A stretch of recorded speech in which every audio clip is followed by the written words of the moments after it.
It's been over a week since the Dallas Cowboys played football, but the organization is hoping that extra rest and preparation has them firing on all cylinders as they get set for a Sunday night football showdown against the Indianapolis Colts.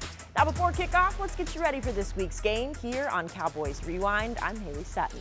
The Cowboys handed the Giants a 28-20 loss on Thanksgiving to move Dallas into sole possession of second place in the NFC East. And at this point of the season, every game matters when it comes to divisional races and ultimately the playoff picture. Cowboys Chief Operating Officer Stephen Jones sat down with our Nick Eatman to share his thoughts on the season so far. Well, here we are past Thanksgiving. Your team's 8-3. What's your assessment of this football team? Well, obviously, I think my assessment would be this is a football team that's had a really good year. But the big thing is I think it's on the upswing. I think, obviously not having Dak for most of the first half of the season, Cooper Rush did an outstanding job, and the team did rallying around him. And we were able to win games that a lot of people thought we might not could have pulled off without a Dak. But, Dak's come back, and he just seems to get more and more comfortable with each week. That offense seems to be getting in a rhythm. I think we're getting our identity in terms of what we are as an offensive football team. Michael Gallup, is getting better each week coming off that ACL, which is what most great players do when they come back from a major knee injury. It seems to just keep getting better. Obviously, CD's getting comfortable in his role as our number one receiver. Things are coming together. The offensive line, I think, is playing outstanding. I think Dak's one of the least sacked quarterbacks in the league, if not the least. It just seems like this offensive football team is really on the upswing.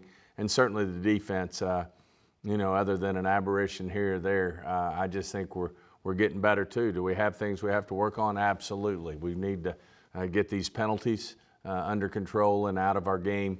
We were able to overcome them against the Giants. When you get in playoff football, it's a lot harder to overcome. Certainly we got to protect the ball better, and certainly we got to take it away more. So those are all things that I know are at the forefront of the minds of Coach McCarthy, of Dan Quinn and Bones in terms of what we need to do to really take this team to the next level, which is where we all want to be, championship caliber. A lot of positives as we kick off December football, but let's be real. The Cowboys are not perfect, and a lingering problem for Dallas dating back to last season, laundry on the field. The Cowboys are the second most penalized team in the NFL this season behind Denver and had 13 alone against the Giants last week. It's a problem veteran right guard Zach Martin says the line has to lock in and fix ahead of kickoff. Do you think, as far as some of the pre-snap penalties, do you think it could be a result of some of the younger guys trying to reacclimate to Dak Prescott's cadence versus Cooper Rush's cadence, being that Dak was out for 5 games at the beginning of Tyler Smith's 2022 season, for example? No, I just think we need to lock in and focus in on that kind of stuff. I mean, Dak's been back 6 games now. That's not an excuse. So we've got to just do a better job of focusing in, and everyone's job starts before the cadence. So again, we got to do a better job focusing on that. Time for our first break here on Cowboys Rewind. When we return, how James Washington hopes to help the wide receiver room, and a former Colt now suiting up for Dallas shares what he's looking forward to in the game. Cowboys Rewind is brought to you by AT&T, the official 5G innovation partner of the Dallas Cowboys. And by NFL Game Pass. You'll never miss a game again. Enjoy full and condensed game replays from Week 1 to the Super Bowl.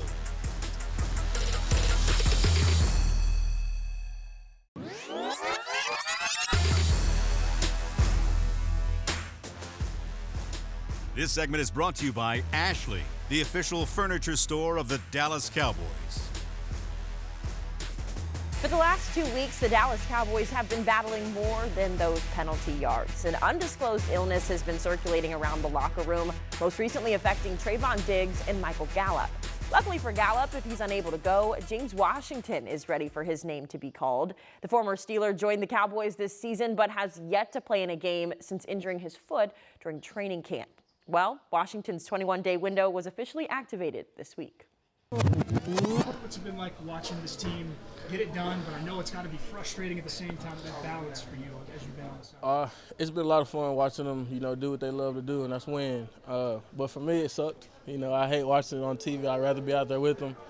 But that's a selfish side of me. But, I'm just glad that, they opened my window and gave me an opportunity to come back and help these guys out. A few weeks ago, you said that physically you were back to 100%. The last part of it was the mental aspect, because you hadn't suffered a major injury in your football career before this one. Right. What do you think it'll take between now and later and you getting back to what prime James Washington looks like? Just game reps?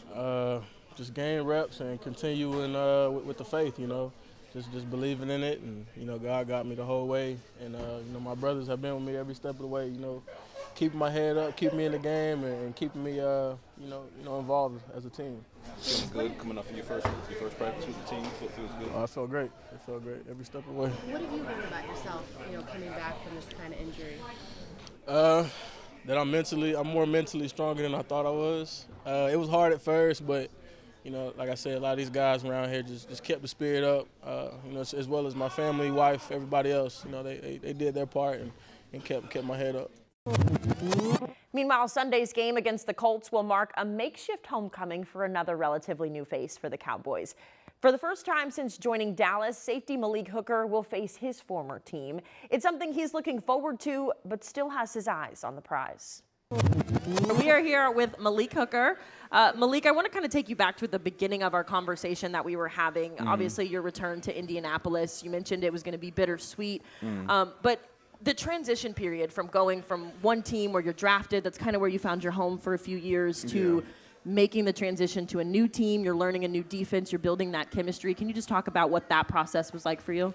When I first kind of knew the process of me about to be a free agent, it was actually really stressful for myself, because it's like, man, you got to pack up everything you got in whatever state you're in, and depending on, luckily at the time, not luckily, but I was hurt at the time, because if you're not hurt, you can just get dropped and then picked up, and you got to just hurry up and go to that state or whatever team it is right the next day. So luckily I had time, but just the thought of, trying to readapt to a whole new team, a whole new coaching staff, a new community and stuff like that, for myself, it was going to be extremely difficult. But luckily when I got here, like I said, a lot of the community, it's funny because my first time here, the first day I went to a restaurant and ate, and that was how I knew this was the place for me, because the people that was in there, they didn't know me or nothing. I didn't say nothing about football, and just the hospitality that they gave me and how nice they were and everything like that. So I knew kind of that day that, this is kind of the place that I wanted to be,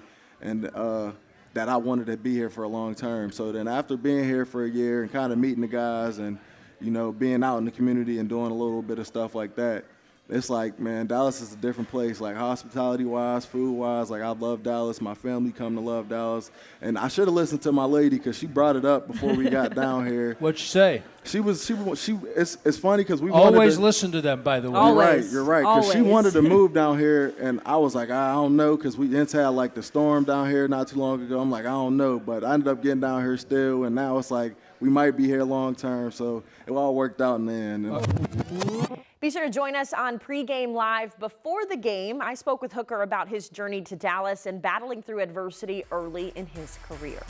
Time for another break, but we're back on Cowboys Rewind with some advice on how the defense can contain yet another physical running back. This segment was brought to you by Ashley, the official furniture store of the Dallas Cowboys.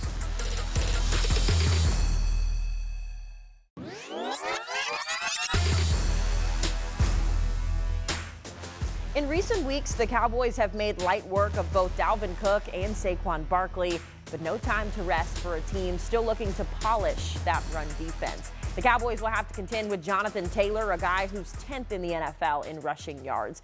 Taylor's averaging 4.6 yards per carry and has found the end zone 4 times this season. So how do we stop him? Let's hit the film room with Isaiah Stanback and Kyle Yeomans to find out.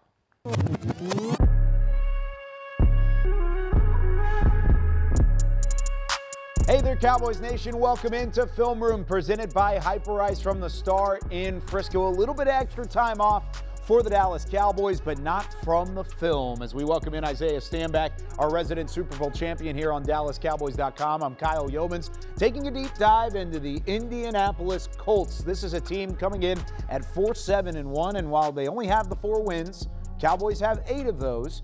This still has a team, a little bit of an under-the-radar team feel to it.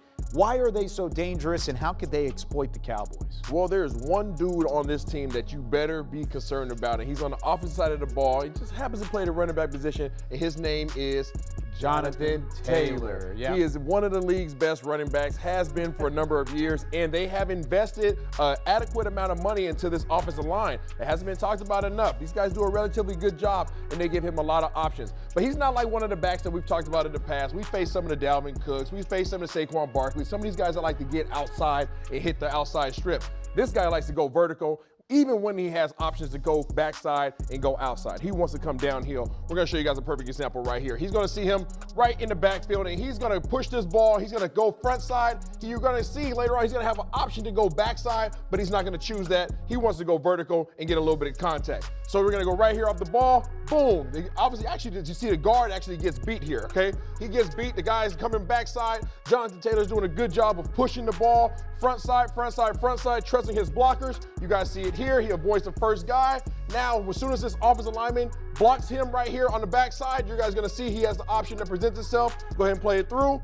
Right here, boom. You guys see him stretch it. He stretches the ball all the way outside. What is that doing, okay? The defense is coming this way, this way, this way. They're flowing, okay? Everybody's going that way. So naturally, even if you're playing a video game, what would you do? Whoop, give me this backside right here. He said, no, no, no. That's not where the contact is. I'm gonna go ahead and put my foot in the ground, get vertical right here, and I'm gonna push this thing up the field for 9 yards, because the perfect place to go from point A to point B is a straight line. Here he is being physical, running through blockers, doing what he does all the way until it takes 3 guys to get him down. He is a physical runner. You don't have to worry about him going outside. Even though he can, he wants to go downhill. So we have to be sure with our inside 1 and 3 techniques. Seems pretty easy, right? Well, don't let the Colts' 4-7-1 record fool you. This is the same Indianapolis team that battled the Eagles till the final whistle a few weeks ago and has one of the better defenses in the NFL this season. Quarterback Dak Prescott spoke after practice this week and shared some of the challenges when facing that Indy defense. Looking toward the Colts, they're struggling as a team record, but mostly because of their offensive issues. The defense it's better than what the record indicates. So from your perspective, looking at film, what are some of the challenges you see in Indy? Yeah, very fundamentally sound defense. They don't necessarily do a lot when it comes to the schemes, but what they do, they're very confident in, and they're good at that. They fly around, leading tackler at linebacker, one of the best corners still outside in Gilmore, and 2 big-time guys up front. So, I mean, yeah, this is a good team, a good defense. And as I tell you all the time, we're not going to get caught up in records and think that we can just walk out there and beat these guys. We've got to continue preparing and give them all the respect, but know who we are in the same sense. On a related note, do you remind guys that even if these teams record-wise aren't where y'all are at, every single game is relevant to the initial goal of winning the NFC East? One more time, I'm sorry. I thought this was coming down on me again. Happened before. Right? Yeah. On a related note, even if their records aren't where you're at, do you kind of remind guys, we need every win we can get if we're going to try and win the division? Yeah, I mean, yeah, and that's these guys in here mindset, honestly. We're taking it one day at a time, obviously, and that's when you just think about from yesterday to today, one game at a time. And we know how good we can be, but the last thing that we can do is try to overlook somebody or try to jump to the playoffs or jump to playing the Eagles, which is a big game, and focus at the task at hand. And as I said, you've got to respect every team or you'll be very upset with yourself. And so, yeah, these guys all know how important it is to win every game. Coach does a great job of that in his messaging, and that's the forefront of all of our mind. You see what this offense is since your return. I think you're first in points, first and third down percentage, second in yards. Is that what you expected for this team to take off, and how good do you have it going right now? Yeah, I mean that's our expectation. That's our expectations, and honestly our standard. Coming off of last year, knowing what we could do, and then obviously getting here, have some injuries, but just being able to now 5 or so games back in it, getting a rhythm. But yeah, you say the third downs, you think about that, and I just think about that one game where our third down was shit. So knowing that it's one game at a time, it's 1 week at a time. We're not gonna get caught up in these stats and. And where our numbers are, but more importantly of how good we can be and continue trying to push that envelope. Fun fact, neither Dak Prescott or Ezekiel Elliott has scored a touchdown against the Colts in their career, so be on the lookout for that today. Meanwhile, the guys that have everyone talking, the tight ends. My conversation with Peyton Hendershot coming up next on Cowboys Rewind.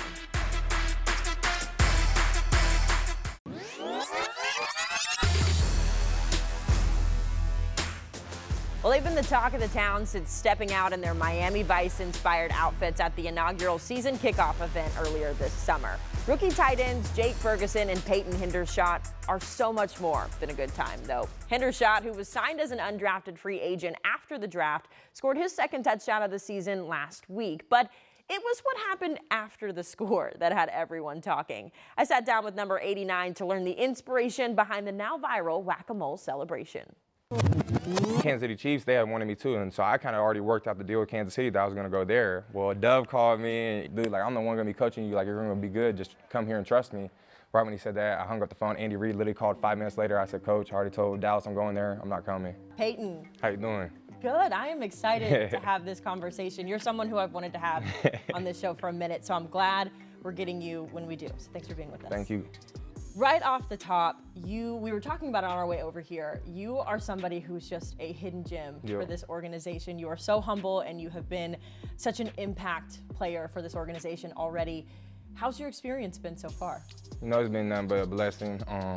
Where I came from, it's a small little town, so, you know, just to be here and playing for the Dallas Cowboys, have that star on my helmet, means the world to me.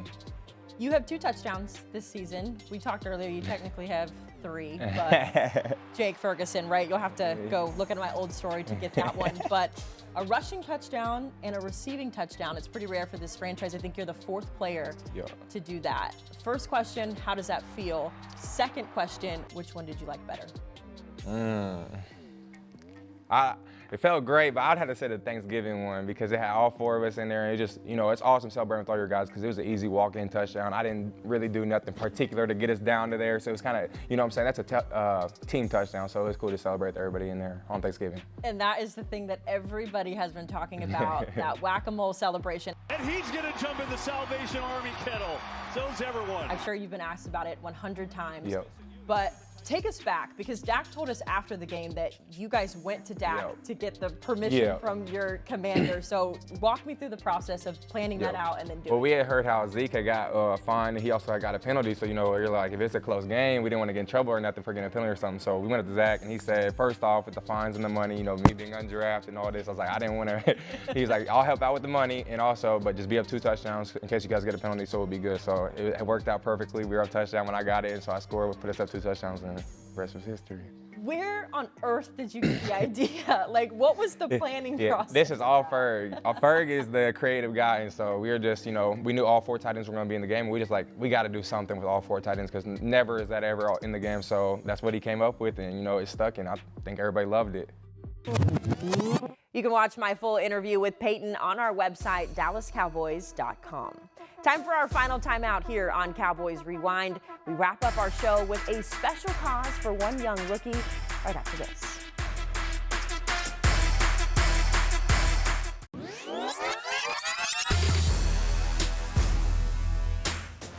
Every Friday and Saturday night through December 17th, Cowboys Christmas Extravaganza ignites the star in Frisco with an unforgettable holiday performance showcasing the world-renowned Dallas Cowboys cheerleaders, your favorite Dallas Cowboys football heroes, and Santa Claus too. Visit thestardistrict.com/Christmas for more information. Well, all week long, we've been sharing stories on our social media platforms about My Cause, My Cleats, an annual tradition in the NFL where players partner with the cause of their choice. They wear custom cleats that represent that cause in order to raise awareness, with some hitting closer to home. Rookie defensive end Sam Williams chose to honor his family by supporting Wear Orange, an organization that hopes to help end gun violence. I spoke with him about why he chose this cause for his cleats. There's certain things that, like, some people can speak on and some can't, and one thing I can speak on is gun violence, and it truly hit home for me, and it has some traumatic effects on my life when it first happened, but overall, like, I want to use them, my brother and my niece, basically as a reminder, like, it's not worth it, or something like it can be prevented or it can stop one day, and hopefully one of these days, like, using this cause, using whatever, my name, whatever, that one day, like, it will reach out to the world and see, like, my whole vision of this cause. For a full list of the causes being represented tonight, you can head to our website. That'll do it for this edition, though, of Cowboys Rewind. I'm Haley Sutton. Next up, kickoff at AT&T Stadium. Cowboys Rewind was brought to you by AT&T, the official 5G innovation partner of the Dallas Cowboys. SWBC Mortgage. Join the more than 120,000 customers that we've helped to find their happier way home. Visit swbcmortgage.com to find a pro today. And by NFL Game Pass. You'll never miss a game again. Enjoy full and condensed game replays from Week 1 to the Super Bowl.